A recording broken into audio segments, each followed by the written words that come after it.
Fishing had its biggest viral moment in 2022. That's a good one. That's a good one. Oh God, it's a toad, son. It's a toad, dude. Let's go. I wake up to a little bit of drool on my pillow, feel like it's gonna be a bad day. What is going on? Welcome to the OneCast. I don't know what it is, but I'm just really feeling that intro beat right now. I'm Ben. I got Trey in here with me. I got Pete. Fellas, you guys want to say anything? Hey, good afternoon, folks. Welcome to the first episode of the OneCast. Yeah, what's going on, folks? We're excited to have you listening, and this has been a long time coming. Absolutely. We've been working on this, Ben and I, for almost 2 years now, it seems like, and then Trey got more involved, and here we are. So, yeah, looking forward to it. It is the inaugural episode of the OneCast where we sit down, we talk fishing, outdoors, maybe BS with each other, whatever we want to talk about. So come on in, join the conversation. Before we get started, and we prefaced in the beginning the viral moment of 2022, but the OneCast is brought to you by OneCast Fishing. Got to put that shameless plug in there. If you want to join the snagless revolution, you want to catch more fish but lose less tackle, go over to onecastfishing.com, pick up some snagless jigs, use the code TheOneCast at checkout, save 10%. So with that said, let's just jump right into it. A lot happened in 2022, and we figured that our inaugural episode, because we're debuting right here at the beginning of 2023 practically, that let's just go over everything that happened last year and the biggest moment of the year. When you get on Tucker Carlson and CNN, and not for a good reason, right? That is the biggest viral moment. We all know the walleye guys. We got weights and fish. Weights and fish. I tell you what, I don't really have a lot to say about these guys other than the fact that hopefully they get the dude that's coming to them. I don't know how they made it out of the parking lot, either alive or not hurt, even though there was law enforcement there. That was all the tournament director. 100%. 100%. If you watched it, he kept that crowd as civil as possible. I think he started off with a bang. We got lead and fish. Yeah. We got weights and fish, but then he toned it down. And he was like, hey, don't leave, but no one else killed them. And I think they did a good job, but man, what a moment. 2020 was viral with COVID, and 2022 was viral with lead, weights, and walleye. Yeah, and you don't want to give them a bunch of fame because of what they did. Everybody knows what they did. They're getting slapped with felonies. They've lost their boats. Their fishing careers are over. But I was actually at an industry event when that happened. I was working a small show with a company I do some work with in Virginia at a store. They have their outdoor days. It was Green Top. So there were a bunch of folks from all over the industry. They were from big and small companies, and everybody was playing it on their phone. Everybody was talking about it in the bass fishing world, and it really polarized fishing. Again, not positively. It wasn't a good thing. No, but it did bring fishing to the forefront. People saw it on Tucker Carlson. It was on everybody's For You page. So hopefully maybe it drew some fans that didn't know there was such thing as competitive fishing. sure. So you don't always want to just look at the negative, but if you try to take some positive away from it, it brought the world of competitive fishing kind of to the forefront for a negative reason, but potentially it drew some people in that didn't know that was something that existed. I like that take on it. That is the positive spin on it, is that there's no such thing as negative publicity, right? That's the old adage. Yes, very bad situation that happened. Those guys were trying to steal folks' money, but now maybe some other people know that there is competitive fishing. That was walleye, but there's bass fishing. And Well, it actually changed the rules for all Lake Erie walleye tournaments now that they will have metal detectors at the weigh-in. So they changed the standard operating procedure for the tournament deal, but it definitely brought more attention to the bass world, and hopefully it brought more attention to that snagless jig, but let's not go there right now. So Fishing didn't just impact walleye. I mean, No. cheating didn't just impact walleye fishing. You had a cheating scandal hit the MLF. It wasn't made as big as it probably should have been. Jeff Sprague. yeah. Yep. yeah, let's talk about that, because I think we all kind of felt like that got swept a little bit under the rug. Didn't that come out around ICAST time when that news came out? I think it was right around then when it came out, yeah. I know it came out very quick. They said this happened back because it was, I believe March was when that tournament was. It's either the first or second event. And they said, this happened, here's the punishment, and that was the last you heard of it. So, Yeah, I mean, by no means, I don't know that individual personally, and I don't fish any of those circuits, but you can definitely see the difference in the level of punishment or the level of consequence across the board. And whether it's due to, objective rules like not being followed or subjectivity within the leadership of those organizations, I couldn't tell you what it is, but that was a really interesting moment to see how much that did not go viral versus the walleye deal. And I don't want to dive too much into the punishment and all that, because I'm going to bring that up at length on an episode coming up. There you go. Before too long. So if you want to hear our thoughts on punishments, we're going to get into that in depth. But it was sort of like, hey, this happened, and for the folks that don't know, Jeff, they found out how to receive some information via text message. It was like the week before practice or during practice from a local who was I guess a friend of his or whatever. They had texted him the name of a specific creek that he had been catching some fish in. And in those larger tournament series, once you get to that level, there's a no information period where you can't gather information from people. Even publicly posted on Facebook. If you were on scrolling Facebook pages and they found that out, potentially they could say you were violating the rules. You can't fish the water, you can't run the water, you can't talk to people about the water until that official practice period. So, and that's to maintain a level playing field. I saw a lot of comments about this when it did happen, and it made the rounds on social media about people saying this no information rule is silly. Like, why would you do that? You still have to go catch the fish. And I understand that. As I understand the spirit of the rule, right? It is not about, hey, you're pumping your gas and someone walks up to you and starts talking about the lake and you're like, oh no, can't tell me. Or you walk into a tackle shop and you're like, you overhear a conversation with the locals. It's there to prevent solicitation of actively going out and getting information. Because what you don't want to have happen is that we all know on the various pro tours, right? There are some anglers who have more resources than others. You don't want to get to the point where anglers could pay other people to go pre-fish and get all that information. Yeah, and those allegations have been around for a long time of people paying folks to scout lakes ahead of time, or to spend time and collect waypoints, even if it's not fishing, but collecting waypoints, things like that. I mean, the reality is within any professional sporting industry, or not even professional, there's a level of integrity that needs to be met. And unfortunately, they can only objectify so many rules before it becomes a big boys game, right? And you need to own up to that, because at the end of the day, you're paying to play, right? So if you're having a distinct advantage over all your other competitors because you're going outside the lines of integrity, well, to me, that's a little bit of that's an issue, right? Yeah. So just like taking steroids and being an NFL player or MLB player or something like that, right? So you've got to try to have a level playing field as possible. Yep. And what's interesting is, like, we look at Jeff, and that happened in the MLF, and he was disqualified from that event after the fact. I think he had to give back some money. He had to give back the winnings. He lost the points, and he was disqualified. It counted as a DQ. But basically, he got disqualified. Mm-hmm. Yep. There was another situation that happened with Trey Swindle in the Opens, and he was disqualified from the event. I believe it was the final day. It was the final He was day. in first or second. He was on fish. Yep. And he was doing really well. And you have to, at these levels, you have to have insurance and the right level of insurance for your boat for liability purpose. And they checked his insurance, and he didn't have it. And so they disqualified him. And he owned up to it. He accepted it. It was his oversight, right? He went on with life. It is what it is. We can have that debate, and if you want to, right, if you're watching on YouTube or Facebook or whatever, and you want to drop in the comments and talk about this, but right, we start talking about two anglers got disqualified. To me personally, is vastly different Rules violation. crimes. You want to say, right, or infractions.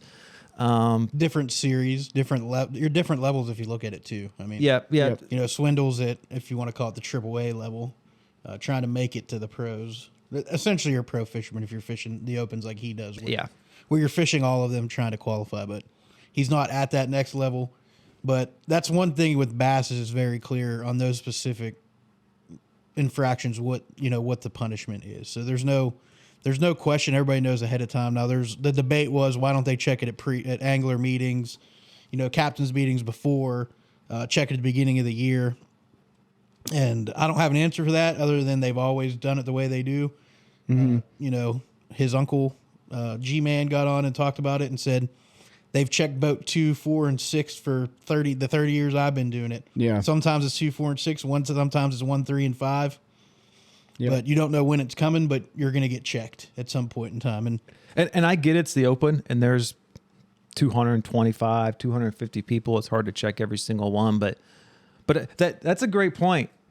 Let's not get people disqualified because of a paperwork oversight or something, right? Let's check them all at the beginning of the year. Make sure your insurance or all that stuff is good through the entire year, and let people go fish. Again, in the open, it makes it difficult. At the same time, to play devil's advocate, though, like at that level, you're a big boy now, and you should have that fine detail, that sort of backdoor stuff locked down. It really does state it in the rules, which are thick, by the way, and we'll talk about the next topic. But in the rules, it specifically states what you must have, right? $300,000 liability insurance. So at the end of the day, it's really not on the organization to check that or to make sure you have it. It's on you. What I would say is control the controllables, and then the things like getting information, which is really hard to determine, right? From the organization standpoint, those are the things that you want to exert your energy on from the organizational standpoint, like going out and finding if people are in fact breaking the rules. Like liability insurance, so you check it, you got it, you don't, and then that's it at the end of the day, right? Next, move on. So we have MLF, Jeff Sprague, unfair advantage. Trey Swindle, disqualified, BASS, paperwork.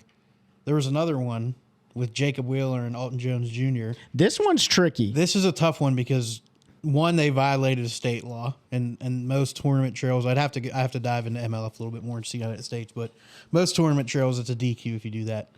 2, they technically had an unfair advantage, even though it's a legal rule within the tournament trail, it's illegal against state law. Yeah. And that was MLF allows 2 lines in the water once per period. So what I understand happened is general scenario in a sense that they're fishing maybe topwater, fish blows up on it. Instead of reeling in really fast, second line in, or a fish comes right, a second fish is following right next to the boat, they cast it in, right? Legal a lot of places, wasn't legal where they were at. They got caught on camera.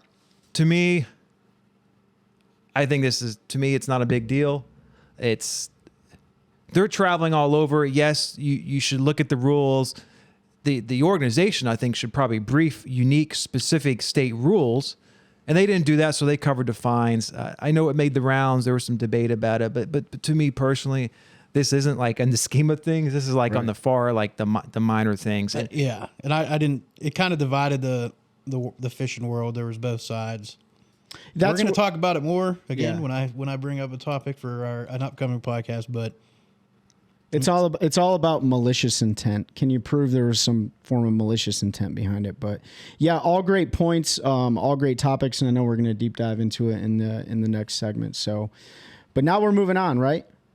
Yeah, I think I know the kind of the first 15 minutes of this episode here, we're recapping the year, and it's been kind of negative stories, and we wanted to do this. One, everyone knows about these stories, or more people probably know about them. But 2, we're going to get to the good stuff at the end, the good things that happened in 2022. I think we pretty much covered all the kind of like the negative events in 2022. Some people might say Keith Poche with him running a different boat.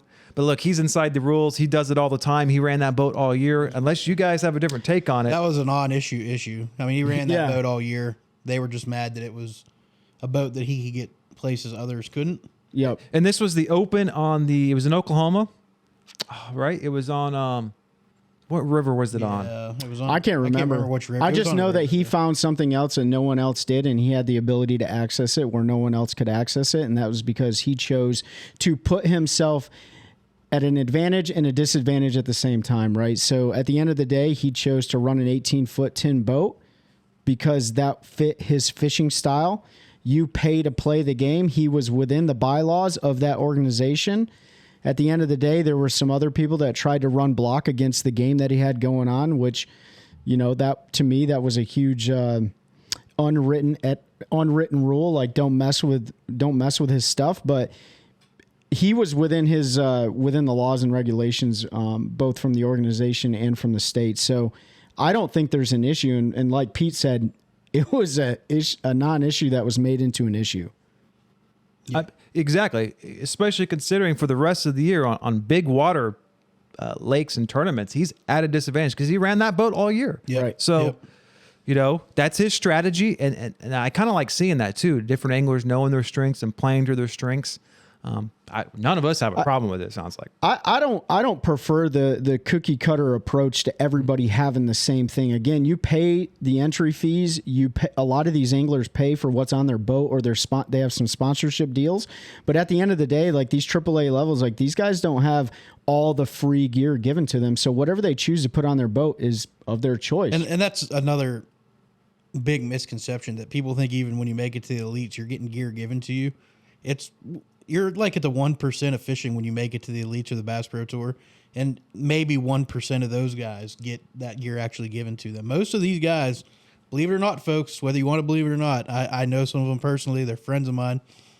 They pay for the stuff just like we do. They may get a little bit of a discount, but at the end of the day, just like you and I, they've got to buy stuff. And that's why you saw first tournament of the year last year, there were a few guys that were using 10 and 15-year-old units on the front of their boat because at the elite level, because they couldn't get graphs. That's right. Well, the logistical issues of, what was it, COVID-19, and then we're still dealing with that. But at the end of the day, it's a personal and professional choice on how do they want to rig their stuff within the laws and regulations. And I like the way that Keith Pochet fishes. I think it's something different. It's something that catches the eye of the consumer, and he fishes to his style, and he didn't break any rules. Objectively, broke no rules. Nope. He just hurt some feelings. Yeah, it just hurt feelings. He could get the fish out of But swallow your pride. I mean, we've all had our teeth kicked in on different events, and you thought you were going to fish deep, and somebody in the shallow game just whooped your butt. Oh, yeah. More times than I want to remember. You know? Absolutely. That's what happens. Well, so I think But a high note for him, though, is he qualified for the elites, man. Yeah, so he's back. Congratulations to him, and I think he's gonna show out. Major tours. The Yeah, Bass I don't know Pro how he's Tour going to do and the that. elites. I don't know how he's going So to. we got another John Cox year, and Yeah. we'll see how it goes for Keith. Hopefully it's a good year. I'm like you. I like the way he fishes. Yep. He fishes a lot like John. Yep. He's going to find a fish shallow, That's and he's right. going to live and die by it. It's like John Cox, Keith Carson, and Keith Pochet.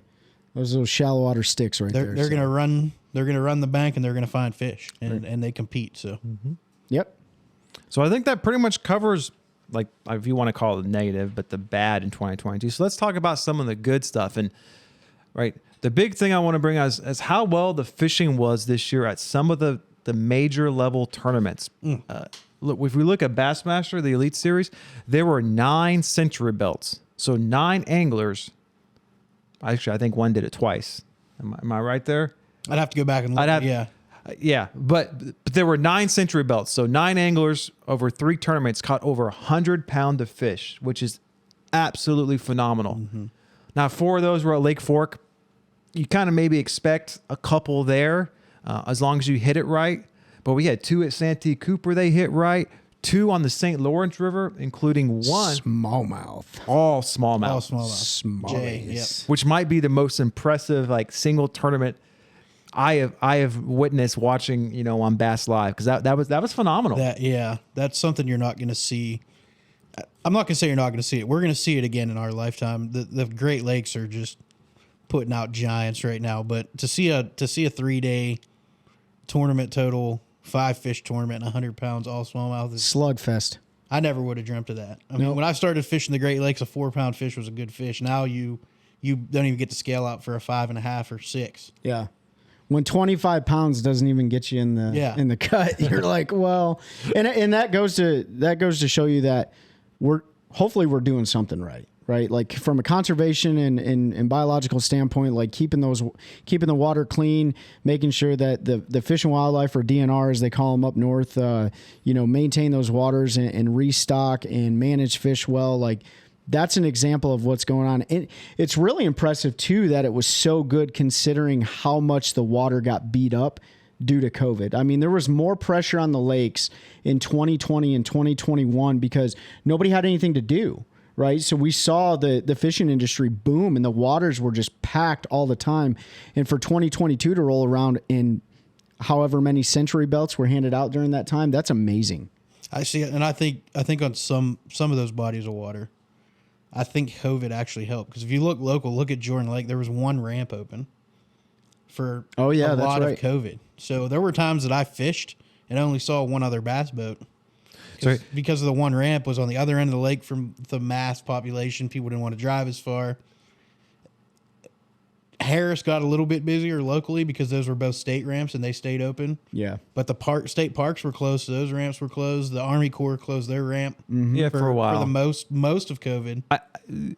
My favorite part about COVID, fishing COVID, is that although some of the ramps were closed and all, there were no pleasure boaters on the water because you show up in the morning, the entire parking lot is full of bass boats. Right, everyone's going out fishing. There's no place for them to park. There's no place for those wake boats, and it was absolutely like Jordan Lake here in North Carolina in the summertime, June, July. You're out there on a Saturday at noon, 1 o'clock, trying to fish offshore. Like there's just there's sailboats and there's this big wake boats, and it's just unbelievable. Unless traffic. I'm fishing a tournament, I'm off Jordan at 10:30. I don't stay past. Yeah, absolutely. But that 2020, you could fish all day. It was awesome. Yeah, it really was. So that is a positive from COVID is that I wish we could have that every time we go out. Just ban those other boats. I call them leg lice. Just get rid of the leg lice. Yeah. I wonder if it was also positive from the culling perspective, right? Like I know you talked about it in segments a couple years ago or maybe a year ago on YouTube about is releasing all your fish a good thing for the fisheries, right?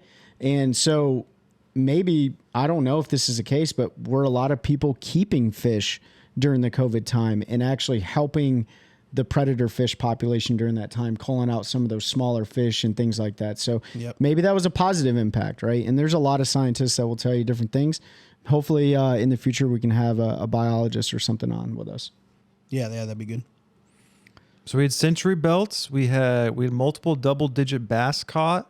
It just across the board was good. I mean, everywhere they fish. If you look at the Classic, like the weights at the Classic, nobody would have predicted. Oh no, where the cut lines were. You know, we got down there a couple of days before to set up and talking to folks, local anglers and the pros themselves that we have relationships with, and talking to those folks. Nobody expected the weights to be what they were. I mean, I'm not talking they were a little bit. We're talking 6-7 pounds more than what most guys were thinking the cut was going to be. Which on that lake, after 2 days is pretty. That's a pretty 6 pounds is I think it was a like big 30 number. Pounds was over 30 was the cut after the first 2 days, and that most guys were thinking 7 or 8 a day, and now you're talking 15. It was a big difference between what most folks predicted and kind of what traditionally you see on that lake versus what it was. And I don't know if it's a testament to the anglers getting better. I mean, those guys are good. Look, and I'm going to get into this on every podcast we ever have. People are going to blame forward-facing sonar. It has nothing to do with that. You could take it away from all these guys and they're going to go out there and catch them, right? They do. Look at Bass Pro Tour when they do the heavy hitters, base boats, no electronics other than a side scan, 5-inch Lowrance and a one up front, and they go out there and put up 100 pounds. Mm-hmm. It's just a tool for them to use to catch them. Because if you look at the last event, I think for Bass of the Year on the Mississippi River, like LiveScope was not in play. It was a shallow water. Santee. Yep, during the spawn and all. Spawn. Yeah, I mean, but at the Classic at Hartwell, Spotted Bass Lake, it was definitely it was a player. Yeah. It was a factor, and that's good for entertainment purposes because we see higher weights. The lake shows out. But it wasn't a factor in winning though, because a lot of the guys I know and I talk to were going out and catching 5 spots, and then they were running docks and stuff because the big largemouth, they were catching good largemouth shallow. Yeah, that's they weren't using live. They were running docks. They were running laydowns. Carl Jockmanson caught some really nice fish on a big glide bait off laydowns. I know John Cruz missed a few really good fish, had him roll on a glide bait on docks. So it was a factor, non-factor. I think Jason Christie said that he did use forward-facing sonar to identify if the fish were there, but it didn't help him catch the fish, right? So he definitely used it around the pylons and stuff like that. But that was an amazing event, and huge shout out to him for crushing it. Finally, well deserved.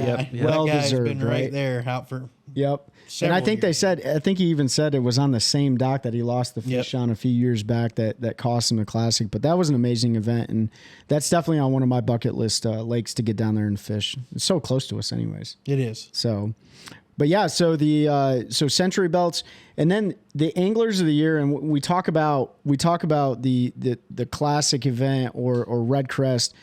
You know, there's certain people that think AOI is the most prestigious like title to earn, and then there's other people that think like Classic Champion is the most prestigious title to earn. Hey, listen, I think they're both amazing. I would love to have either of them. But I don't pay to play just yet. But AOI for each event. So for Bass, Polinick.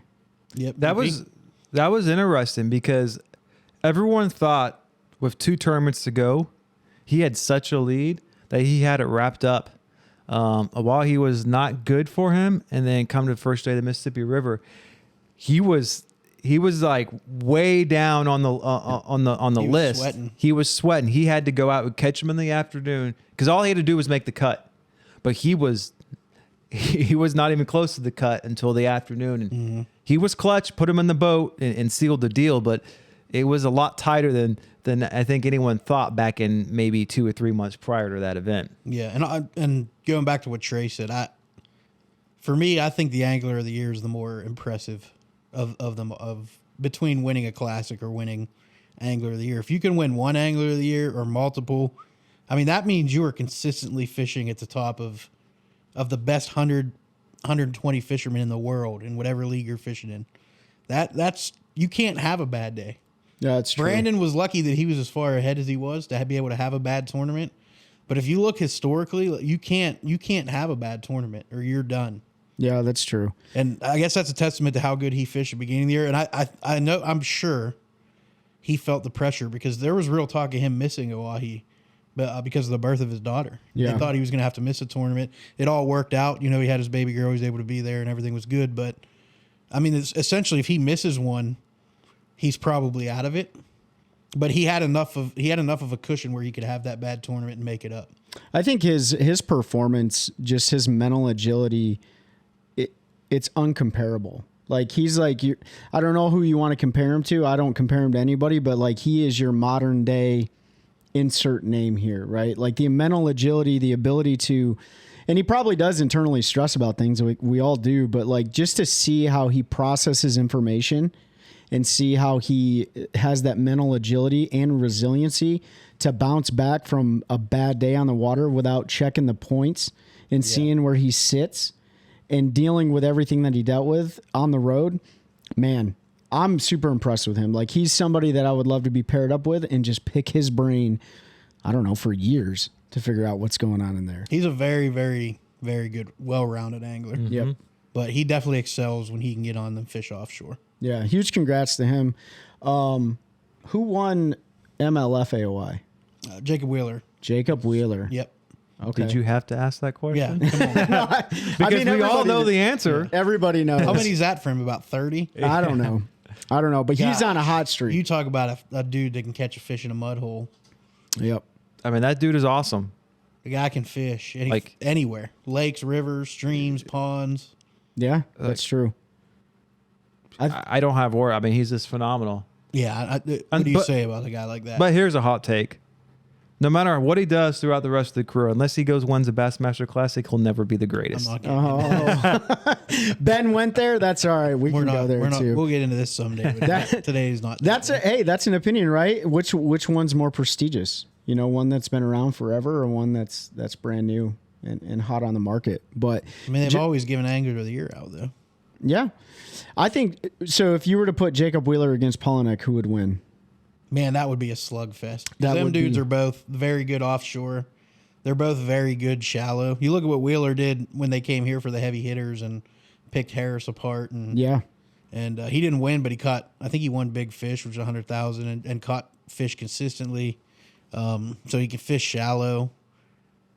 That would be a slugfest. What's so impressive about Jacob right now is that it's been several years now that he has just been dominating. Yeah, it's not anything new. It's not like he had 1 or 2 hot years. And you see that from time to time. You see a lot of times Angler of the Year, like someone is really consistent, really hot for the year, but the next year you see them, they're way down in the Angler of the Year rankings. Like they're This not is even back to back for him, correct? He won last year too. I believe so, yeah. And if he's not number 1, he's probably like 2 or 3. And it's just phenomenal the consistency he has had over the last several years. There's very few guys who've had like a run like him. Maybe Bill Dance, KVD, Rick Clun at times, but like there's very few guys who've had like a consistent multi-year phenomenal. I don't know that anybody has ever been as good as KVD when KVD was in his prime. Yeah, he was definitely. When you're talking about Anglers of the Year and Classic being the premier, he was winning them both. Yeah.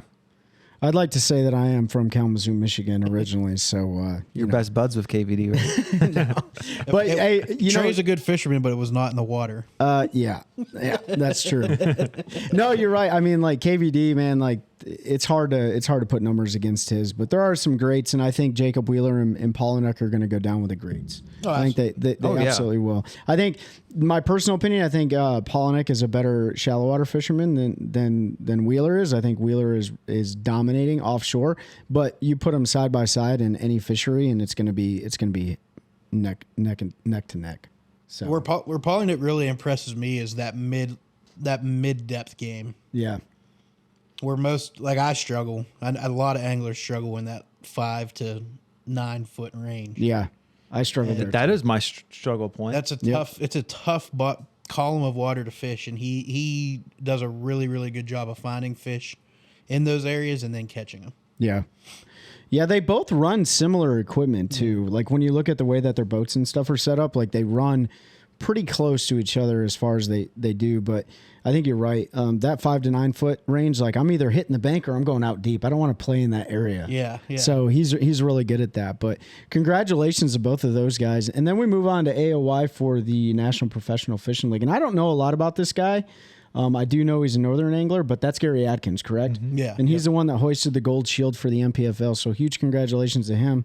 That's a hell of a trophy to hold up. I've got an idea for a OneCast tournament. Let's convince each angler of the year to do like a challenge event. Yeah. You know, just let's That'd be something. It'd be awesome, right? That would be awesome. pretty sweet. All right, let's put Atkins and Jacob and Polinick all in the same body of water and then slug it out for the true angler of the year. There you go. I mean, Atkins is definitely a smallmouth hammer. Yeah. Like he's really good, but he caught them all around, obviously. And going back to what Pete said, you're right though. That consistency across the board, like that's hard to do. That's like your local level stick here, and I'll throw him in here, Tyler Trent, who has been winning everything locally in North Carolina and won the North Carolina, Virginia, Southern Virginia, exactly. and Northern South Carolina. He's won That's right. everything. He won the BFL regional event at Lake Murray, I think it was. Yeah, it was right. So I mean, like just winning across the board, and you know, hopefully, you know, one day all three of us can get on that streak here after we pump out all these snagless jigs and stuff like that. But huge congrats to him. I didn't get to see a lot of his performance throughout the year. I did watch some of the MPFL recaps on YouTube, and they pump out some hours on YouTube. Oh, yeah. You know what I'm saying? So those smallmouth events are hard to watch sometimes. Just for me personally, it sometimes it feels like I'm watching golf or the grass grow, but you know, it is pretty cool to see how he got out there in the middle of one of the Great Lakes, he dominated on the Great Lakes and just fish those shell beds and stuff. Yeah. Really well. He didn't win, but he fished really well. He was just obviously he was consistent throughout the year, and they got some really, really good anglers fishing the MPFL. We're probably going to see more this year. Yep. With the changes, which we're going to talk about, but you had some elite guys fishing the MPFL. Yeah, Patrick Walters fish. He won one. So there's no lack of talent in that league either. And they're pushing out great content, like for us as consumers or viewers or just bass fishing, you know, obsessive people, right? Addicts. Addicts is a great right. We're fishing addicts. But you know, the content they put out, and next year they're going to have even more content. They're going to stream. So, and we're all familiar, you know, get Bass Live and you can watch the BPT live and the MPFL, you'll be able to watch live next year, as I understand, and even more coverage. So pretty much it's probably like every single weekend in the spring and early summer. Like if you want to watch some fishing, or if you're at work and you want to put it on your computer, like you can stay in touch and find out what these guys are doing. You know you're an addict when you're watching some circuit live while you're fishing. Yeah. Oh, I did that. I've done that several times. Yeah, the MPFL's been doing live since their inception, and they do a really nice job for an up and coming league. I think they always have 10 cameras on boats. They have chase boats. Fat Cat Newton was doing the on the water. He's moved into their broadcast booth, and now James Watson doing the on water. So you have he's a personality. James is, and Oh yeah. Luke Duncan. They have really good people, and they put on a really, really good show. So if you haven't checked it out, we'll throw them a free plug. Yeah. They go live on their website when they broadcast every day of the tournament. So just keep an eye on their schedule, and if you can put it on, they do a really, really nice job. We're happy to plug them because we're fishing addicts. We want to watch Yeah. them. We want to see them do well. As we're talking about the NPFL here, let's move on to, I think the last thing we want to talk about today is like the things that happened in 2022, and these really affect next season, 2023 season. And there was a lot of changes to the various high-level tournaments. So we talk, Bass, BPT, the Opens, NPFL, which we just talked about, and we'll just jump into that one. The NPFL. Trey, I think you're probably the most familiar. You looked it up the most. You want to drop down all the changes they've made for, I guess, a brief overview, wave top for 2023. Yeah. So originally the MPFL, their entry fees were up to $6,000 a piece, but they recently dropped them down to $5,200 per tournament. They're also going to have the championship round this year. And they are still doing the same format, which is the 3-day tournament with 125 anglers, if I'm not mistaken. Mm-hmm. They also do not have co-anglers. What was the other big change that they had? $100,000. $100,000 grand now. $100,000. That's twice as much as last 2 years. I'm going to make a comment on that, and I can't say how I know or who I heard from, but sources. The second tournament of the year, Trey. Watts Bar. We'll talk about in an upcoming episode too, but there's a vote going around with the MPFL anglers to move that event date right now because of interest from several elite anglers that would like to fish the MPFL. I mean that format is attracting a lot of people, and I think that format's good. I really think the MPFL format is good because of how much publicity or divide that was. That happened between, the Major League Fishing and Bass. Like, this is a great opportunity for another circuit to come around. They offer some amazing payouts, and they almost kind of go back to like the FLW style days, right? They don't have co's and stuff like that, but the $100,000 payout, and they paid down to like 42 or 45 places last year. I'm not sure if that's going to be the same. It's an amazing opportunity, and their tournaments are so spread out, man. They're so spread out. And $100,000. And $100,000. NPFL's got a lot of opportunities for anglers who want to get into the game, so to speak, the big game. Just for everyone listening and watching out here, our plan is, so today obviously we're talking everything 2022, but some of the upcoming episodes, we're going to break down each of the major level tours. So BPT with MLF, the Elite Series, and the NPFL. We're going to break down all the schedules and talk about the events and the things we're excited for. Maybe some things that we're not quite sure about. But NPFL definitely made some changes. They are stepping up to the plate, right? They're trying to really get solidified in the industry, and it's good for the anglers. So I love it. I love it too. The other hot item. The Opens. Hot news. Oh, I love this when the Opens. Got to fish all 9 to qualify for the elites. I don't love it, but I get it. I get it. I love it. I think it took the working man. Bass was the working man's organization, and everybody had an opportunity, and you've taken that away. Yeah. Everybody truly had an opportunity when it was the regionals. You don't have that anymore, but I get it because guys that win the Northerns, and I'm going to specifically call it the Northerns because I'm from the North. I know people from the North that have made it. They don't have the experience fishing Southern lakes, fishing different bodies of water like the guys that grew up in the South do. They don't, and across the board, winning the regionals, a lot of those folks don't necessarily have the experience with the travel, the periods of practice. The amount of money that they need to have personally, sponsors, all of that. So I get it. Like, you're truly preparing people to take the next step where you didn't necessarily do that as an organization before. But what I would like to see, honestly, I know we're going to go into this more eventually, but while we're on it, I feel like there should still be something from the regionals other than the classic. I feel like if you win A division. a division regionally, you should be granted entry into all 9 the next year without That's entry interesting. fees, That's it. essentially. Yeah, it's they definitely pay your entry interesting. fees for the year. They give you an opportunity. That's an interesting. I kind of like that. You'd still have to find sponsors because you're still going to need travel, fuel, all of that's still an expense. But it still gives me as a guy who may not be able to raise $100,000 in a year to go fish, because it's going to be, you're looking roughly at that to fish all 9, I would think, between fuel and lodging and travel and entry fees and gear and It is not a cheap sport. no. And I think Bass is professionalizing their feeder system. They are. I agree. So you're calling it the EQ, the Elite Qualifier. There's 175 anglers who signed up for it. That's a lot of folks, especially when it's typically a 225 boat field in the opens. But it's not just that you have to fish all 9 and really take it seriously. It's that they established an off limits and practice period. Yeah. Like I went down to the Harris Chain 2 years ago when I got out of the Army, kind of as my getting out of the Army celebration gift. And I was down there 3 or 4 weeks before the open, and there were guys already showing up to pre-fish.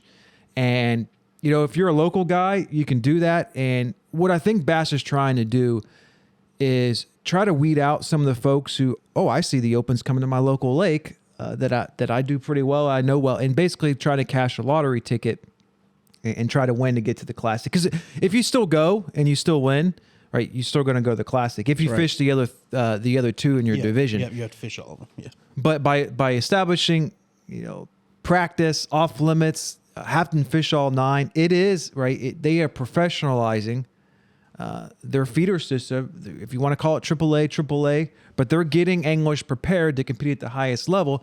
The competition should be better. It's going to be more aligned with the competition on the Elite Series. So as guys move up into it, hopefully guys will just be better apt at competing at the highest level from the get-go. Because we've seen guys, they've made it, but they haven't been able to fish a whole year, or they can't fish more than 1 year because of sponsorship dollars and all sorts of issues. And they're trying to prevent this. And and I understand the argument of taking away from the working man, kind of that thought process, but let's be real. It was still like $2,000. Oh, yeah. Right. Is it really? Like I said, I get it. I get what they're doing. I 100% get it. I fully understand why they're doing it. I think it's a good idea. But that organization, Bass, the majority of their money is coming from guys buying their $25 a year membership, fishing their local club, fishing their local opens. You need to, outside of just a Classic, which, don't get me wrong, is a huge incentive. I mean, if I could go win a tournament, I can win a tournament and still qualify for the Classic, I'm going to go after it. Mm-hmm. But for the guys that wanted to make the Elites and can't necessarily afford the entry fee for all 9, they had an opportunity. Now they don't. But now they have another system. We just talked about the MPFL, but there's more feeder systems than there's ever been in bass fishing right now. We're going to sit down and figure out, and we're going to bring it to everybody. How do you actually qualify for all the major tours? Yeah. Right. Because it is starting to get confusing, especially when you look on the MLF BPT side and you look at That's the most confusing. invitationals, yep. And the whatever their opens called. It used to be the Costa Series. I think the Toyota series now. Is it Toyota now? Series, And then you have the Invitational and BPT. So, and we're going to break it down to think about how you can qualify for either Red Crest or the Classic too, because there's different avenues even outside the opens, at least for the Classic, to qualify for that as well. You've got some big names too that this year have left the BPT to fish all 9 opens to try to get back to the Elites. That's right. Ish Monroe and Bobby Lane. Yep, both of them. And Ish Monroe's a West Coaster. Yep. So think about the finances that it just a takes. stick. You know, you're driving all the way from Cali, or most likely flying, depending on the tournament and stuff. But I think it's just amazing, like how many different circuits, and that's really what I like how the industry has transitioned or evolved. Rather, is there's so many options, right? There's just so many options for you to fish, and whether you want to call it professionally or not. I mean, if I'm a local guide and I'm fishing and making money, am I a professional fisherman? Absolutely. Right? You are. What title are you after? You're a professional Right. tournament. So- Look, if you can win $100,000, you're a professional tournament angler. You're a professional tournament angler. If you're able to afford $30,000 in entry fee, $30,000 plus, you have sponsors, you have people supporting you outside of your family, At that point, you were tournament fishing for a living. It may not be your full-time living, Right. but a portion of your income, hopefully, a portion of your income, that's not all lost. Hopefully, you're doing well enough to catch a check here and there. But I guess I qualify professional, regardless of industry. If it pays your bills, That's right. that is your profession or, Yeah. or your career It's or the job. title that, it's the title that people are chasing. I mean, if a company is willing to assume risk on investing into you, knowing that there is a potential that they're not going to have a return on investment, but you go out there and crush or don't crush, I mean, what title are you after, right? Like you're professional angler, or you professional marketing and sales, or what are you, right? But now you have a lot more options to put yourself in that category. And I think it's just continuing to grow the sport. And now that we have the third national level circuit, and there's a lot more circuits out there, right? Oh, yeah. Texas, ABA. ABAs, like you name California's it. got Fishers several. of Men fish all over the country. Like there's tons of different circuits. But the ones that you hear about the most, obviously, the MPFL Bass and MLF. So And the MLF, BPT. the BPT, big change. 5 fish. That's right. Still catch, weigh, release, but 5 fish now. You got opinions on that? The catch, weigh, and release 5 fish? We versus... can make a whole episode. Yeah, we can make a We whole could. episode. Here's my thought on it. I don't really care. I don't care either. It's right. There's it doesn't fundamentally change how the tour is operating because Right. they are catching every fish and weighing them unless they can tell that's not going to coal. Let's toss them back. They still can't touch the deck. You can't drop them. There's no weigh in. You know the results right away. Like fundamentally, it doesn't change the tour. It may change some guy's strategy depending on lake and how they like to fish and the schools that they're on. But fundamentally, they're just changing how they're calculating the score. Is what it comes down to. Yeah. I just think that the only thing, and I'll just say it and I'll leave it at this because we'll go into a whole other episode, is if I catch my first big 5 fish within the first hour and then I decide not to fish at all because I'm conserving Then you're 10, Timmy Horton. then like what does that do to the viewer, right? Like whereas it was 2-pounders or 1-pounders and just catch as many as you can. There's lots of other guys. who What wanna go watch. viewer? Yeah, well, yeah. That's going to rustle some feathers, Yeah, but yeah, I mean, their viewership's down. Yeah. I'm not going to go watch them hand a trophy to a guy in a parking lot of a ramp.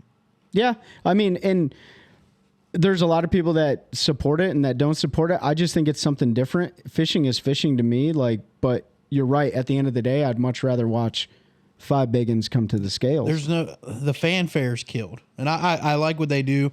I went and watched them on the lake when they were here doing the heavy hitters. Yep. I didn't go to the ramp to watch them hand a trophy to a guy because I don't care. Right. There's no joy for me to just watch a guy get a trophy and then blast off some confetti cannons like they're doing a gender reveal. I mean, let's be honest. I want to see a dude pull a sack out of his live well. And it's a suspense too. I know Bass has Bass Tracker, but it is not accurate. Those And dudes, people they sandbag lie. They on that. sandbag them like crazy. Yeah. Yep. And you know the ones who sandbag more than others. Oh yeah, and they'll You know, call it. And some of them overestimate their weight. I really like that when they're on the water and they're like, so and so 4 pounds behind you, and he goes, oh, then he's over me by 6 because he sandbagged. Yeah. So you get that back and forth, and it is nice to have an idea, but I don't know that Bass Track has accurately predicted a winner, other than some tournaments where they've absolutely blown people away. Yeah. Yeah, with weights. The only time maybe has been the Texas Fest. Yeah. Right. When they do the same thing, when they weigh everything on the boat with the marshals.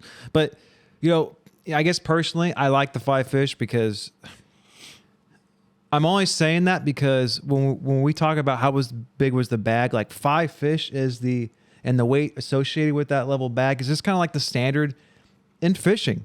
I went out on my local lake and I caught 20 pounds. Everyone knows you caught 5 fish for 20. Yeah. Or I went out and caught 15. I went out and caught 32. Well, and let's not take anything away. Look at when Edwin Evers won Red Crest. He was on a school of 2-pound fish and caught, I mean, he had well over 100 pounds, but they were like, he caught 50 2-pound fish in an afternoon or whatever it was. Like, Yeah. cool. I've done it. I think the different formats cater to a different generation of anglers too, right? Like the older generation likes the 5 fish limit, right? They're not going to sit there on their phone all day or watch live and stare at a screen. They want to mingle in the exposés. They want to walk around. They want to talk to people. And at the end of the day, they want to sit down and they want to watch 5 fish come across the stage, right? And the younger generation, they're okay with. And then you got our generation that's like in the middle, right? Like we can view it, but we also want to see it. and that's why it's all subjective. Right? It's To all me, subjective. the MLF gets very boring watching it. And I had no problem with what they did before, right? Weighing pretty much every fish. And I know each year they've kind of increased that weight because it's a slightly different game. I think we all understand that. Yeah. It is, for so long, because we didn't have the technology, you had to bring fish into the scales. The bass used to be like 7 bass limits. Oh yeah, and you used to get bonus weight if your fish were live, and Yeah, exactly. All of that Right. kind So of stuff. so things have changed, and it is it's just a different way of looking at the ultimate question you're trying to answer is who is the best angler on this particular body of water during this period of time. That's right. And there's a lot of ways we can look at it, and that's one's the 5 biggest fish. The ones, can you go catch the most weight, right? Regardless of size. Like, can you find the most fish? Both have its place. Both are interesting. I have no problem, again, with the BPT going back to 5, because I think that was a lot of an angler decision. Like, a lot of the anglers voted for it. Yeah. So, But a lot of cool changes. We talked about the Opens. We talked about the BPT. We talked about the MPFL. 2022 was viral all the way around with changes and with cheating scandals and all that stuff. And I think it was, we kind of skipped over one thing I want to talk about. We talked about double-digit bass. I don't have the numbers for that. I don't either, and we bring it up later. But guys like Josh Jones, Milliken, going out and catching 50-pound bags on Ivy, and There's a lot of big debate about it. But you can't take an accomplishment away. A guy catching 5 fish for 50 pounds or better. I mean, it's phenomenal. 7 or 8 share lunkers, I think Josh Jones is up to. Really? He just posted yesterday he's got his biggest bag now on film. He had 2 13-pounders in that bag. That's ridiculous. I'm still trying to break 9.6. Yeah, like these dudes that are targeting these big bass like we've never seen, and it's because of LiveScope. And say what you want about it. I'm getting it up for the second time this episode. It's just a tool. You still have to go out there and catch them. I have it on my boat, and I'm not bringing 10-pound fish in every time I fish. But you're learning, though. You're learning how many fish actually just live offshore. And how many fish don't care about your bait. That's right. That is the truth. It's run away from it. It's the most educational and frustrating piece of technology ever. And where do we go from here? Yeah. That is a great question.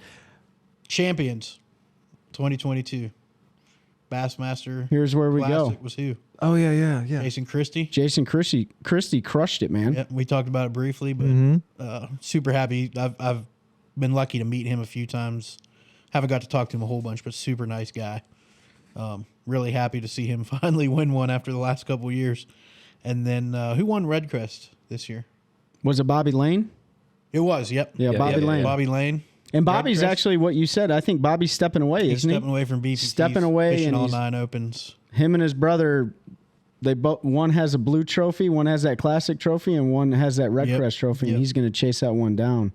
So that was pretty cool to see him win Red Crest. I'm going to be honest with you, I didn't watch it. No, I didn't watch any didn't of see it. I honestly. watched the classic. I didn't see Red Crest.